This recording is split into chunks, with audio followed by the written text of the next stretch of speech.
Hello, I'm Jacqueline Holstead, and you are listening to On Point Conversations.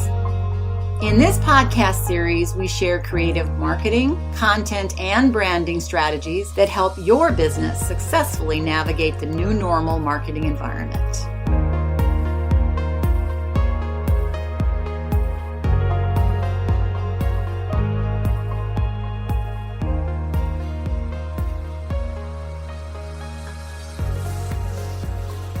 Okay, today my guest is William Lee from TV Agency.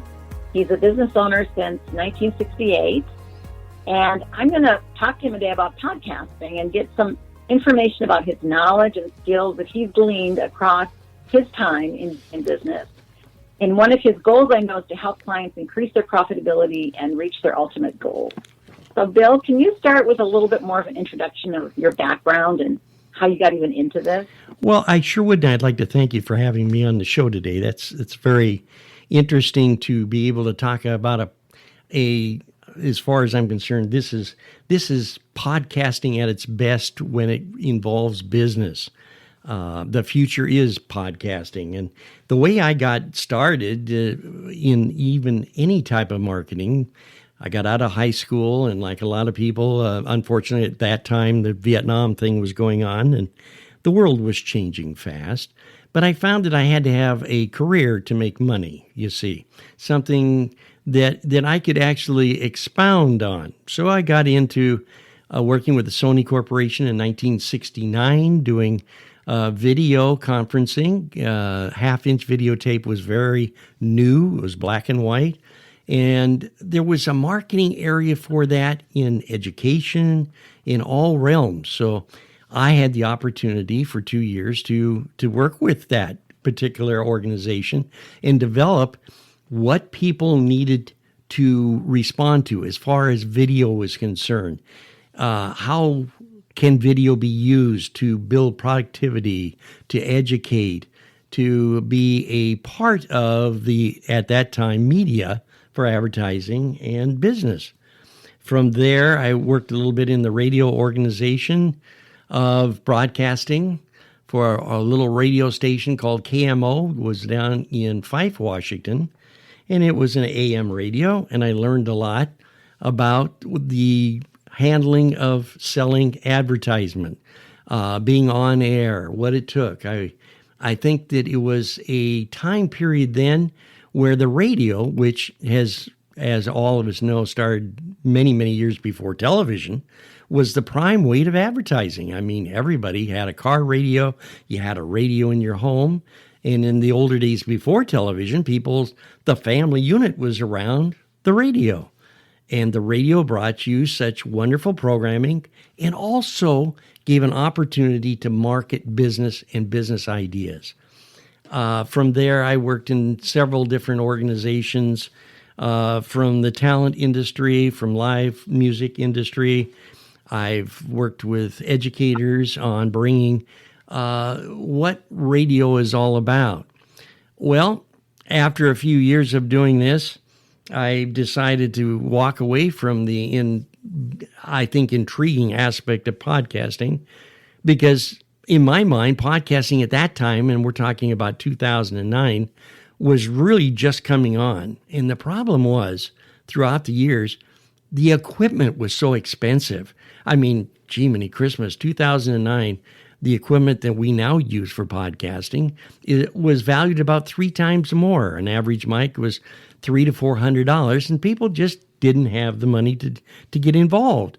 But the business aspect was growing. And I found it was very important. So when I got ready to retire from one industry, I decided I'm going to try podcasting.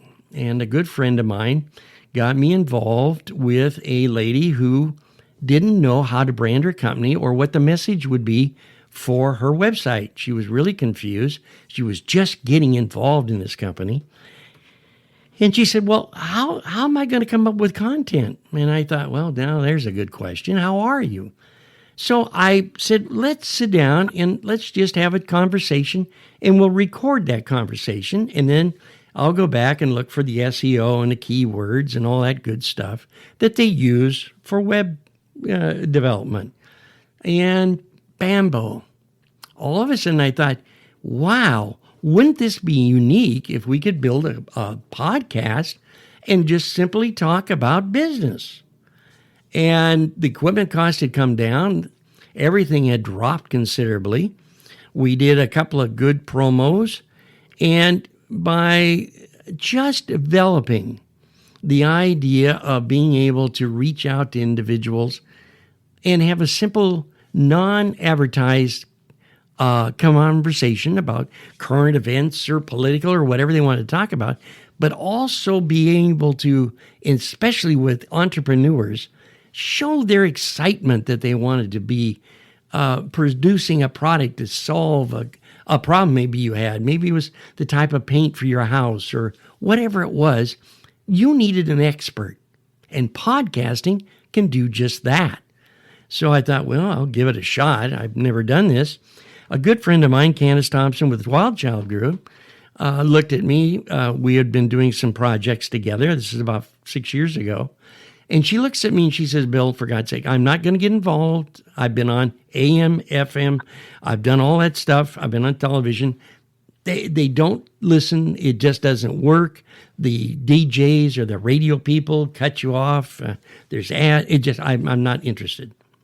So I said, okay, but I need for the day, I just need a room that I can use to record another client. Okay, you can use the office downstairs. So I went ahead and recorded, brought the recording out afterwards. We listened to it together. And, okay, well, you need to do this SEO, you need to do that. 2 weeks later, we went back with another client, but this time Candace's attitude was, oh, go ahead, and I'll just sit out here and work, and I'll leave you alone. You guys go ahead and talk about it, and then we'll go over it when you're done and the recording's done. Well, all of a sudden, a big gust of wind from I don't know where, Candace arrives while we're doing this recording. And she sits down and she gets interested in what's being said and how we're doing it. And she comes back, and a good friend of ours from Fat Dog Creative Graphics out of Houston, Texas, Rhonda was up here, and she heard what we were doing. She says, Bill, I think you guys got a base for a podcast here. And she created our artwork for us, which is very important in podcasting, to brand our podcast, of course. And that's where the disruptors began. We did over 117 shows with outside guests, and it was a lot of fun. It was banning back and forth. Candace would add interesting information. We had a podcast producer that was a pug puppy. We had a valet that was actually a rooster, Roger. A lot of people didn't know that Roger was a chicken, by the way. But we had a good time, but we brought important parts of information on how to build your business, how to develop your dream. Very successful. From there, we decided to build a network of podcasting. So that kind of gives you a background of where I'm at now. We now currently have 11 shows on the air. We've been heard all over the world. It's exciting when you get people that call you from Estonia, if you know where that's at. I didn't. I had to look it up. From Estonia with other questions or comments about the show. So podcasting now, to me, is, I look at it as not a career or a future or a job. I look at this as fun, an opportunity to interview, to get involved in business, to see people grow in business. And social media and social media marketing is now key in business. It's very, very important. So I hope that answered your question, Jacqueline, on how I got started. No, that's very good. That's really a good story. So when you go, so right now, most of my listeners are probably going to be they're going to be looking at, should they start podcasting or shouldn't they? Can you tell me about how much it would cost to start if you were just going to do it kind of on your own? Or would you suggest it would be better if you're going to do an entrepreneur, go to like an agency such as you and work it that way? How would you start even at this point? Well, first of all, let's put all the crucial information about the cost behind. You can start a podcast with a cell phone and a $16 lapel microphone and get onto a platform that allows you to do a podcast absolutely free. So the cost of doing a podcast, no, it's really, really easy to get into podcasting. That's what's so wonderful about it. As far as what would I do? Would I want to be a podcaster? Would I want to run the show? Or would I want to go to an agency and have them build me into a host position and design the show for me? This is a question that you have to ask yourself. What do I want to accomplish? Where do I want to go? How am I going to use the podcasting to advertise and promote my business? If you are a medium-sized or fairly large business, most of the people will say, well, it's like my webpage. I have a webpage fellow, or I have a social media executive that does our technical social media work, or I have an IT person that keeps our equipment working. So I don't really have a lot of time to learn all that, but I think I've got a good voice. So how would I get my podcast going? That's where you have to look at going into an agency situation.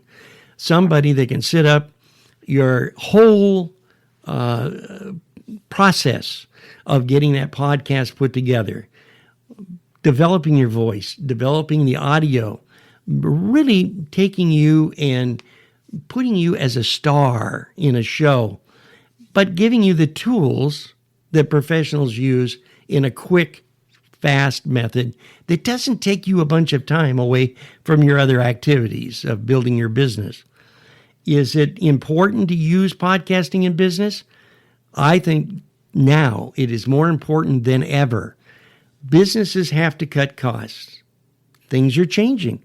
Technology is changing. And what's the best way in the world to get to people?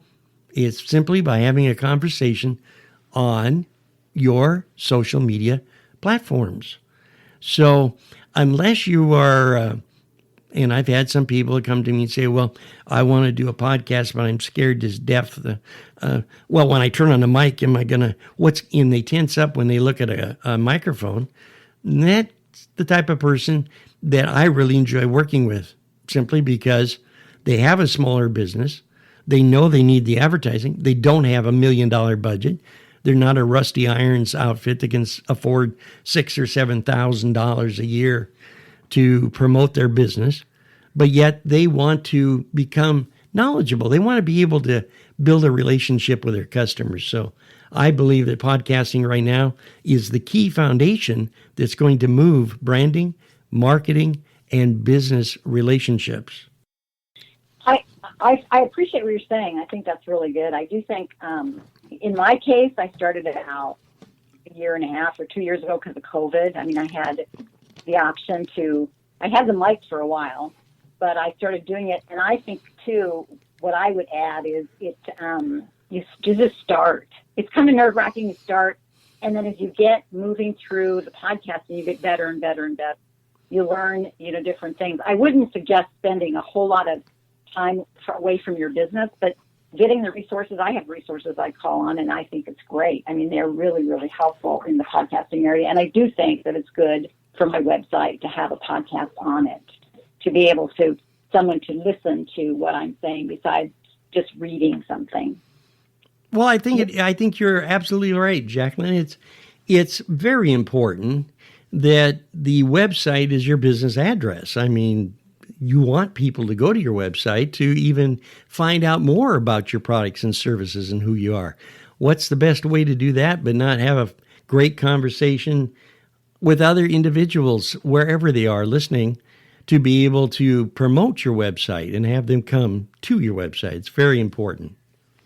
Yeah, and I don't know. I was curious. I guess I'm going to backtrack to when you started. I mean, right now there's, Spotify and there's Google and there's Apple. There's all these different places where your podcast can be located. And that must have been increased. I don't know what it was like in 2009, but there must be more and more places where your podcast can be hosted. Is that, obviously the answer is true, but it's kind of interesting to see how it's grown over the years. Well, it's very interesting, and I give you just a couple of numbers that I found the other day that were really shocking because